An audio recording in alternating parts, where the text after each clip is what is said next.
જી સાહેબ, એક હત્યાનો બનાવ બન્યો છે ઉધના પોલીસ સ્ટેશન વિસ્તારમાં બીઆરસી પાસે જે પ્રભુનગર સોસાયટી છે એ સોસાયટીની બાજુમાં એક હત્યાનો બનાવ બન્યો છે. આ બનાવમાં રવિ ગોપાલ પાત્રા એ નામના વ્યક્તિની હત્યા થઈ છે. એની હત્યા એના સગા ભાઈ રઘુ પાત્રાએ કરી છે. બંને એક જ મકાનમાં રહેતા હતા સાથે. બંને વચ્ચે કોઈક અંગત કારણોસર આ ઝઘડો થયો હોય અને ઝઘડાના પરિણામ રૂપે એણે પોતાના સગા ભાઈની હત્યા કરી હોય એવું જણાય છે.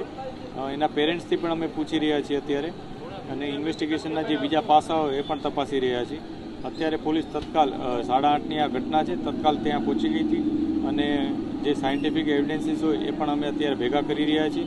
આ ઉપરાંત જે વિટનેસ છે એને પણ તપાસી રહ્યા છીએ અને જે આરોપી અહીંથી જે હત્યા કરી નીકળી ગયો છે એની તપાસ પણ અત્યારે ચાલુ છે. જે આરોપી છે અગાઉ આરોપી છે અગાઉ પોતાની પત્નીને હત્યામાં સામેલ હતું. એની અમે ઇન્ફોર્મેશન વેરીફાઈ કરી રહ્યા છીએ કે એનું શું એમાં રોલ હતો અને કઈ રીતના એ ઘટના હતી. આ ઘટનામાં પણ એણે પોતાના સગા ભાઈની હત્યા નિપજાવી છે.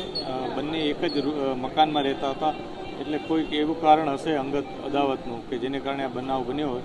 તે છતાં પોલીસ એની તપાસ કરી રહી છે. આ વિસ્તારમાં પોલીસ અવારનવાર વાહન ચેકિંગ, કોમ્બિંગ પણ કરતી હોય છે. હાલમાં અત્યારે પણ દક્ષેશ્વર પાસે પોલીસ વાહન ચેકિંગ કરતા હતો. આ ઉપરાંત તમામ વિસ્તારમાં અમારા સીપી સાહેબના આદેશથી ફિઝિકલ વાયલન્સના ક્રાઇમ ન થાય એ બાબતે અમે વાહન ચેકિંગ અને પેટ્રોલિંગ કરતા હોઈએ છીએ.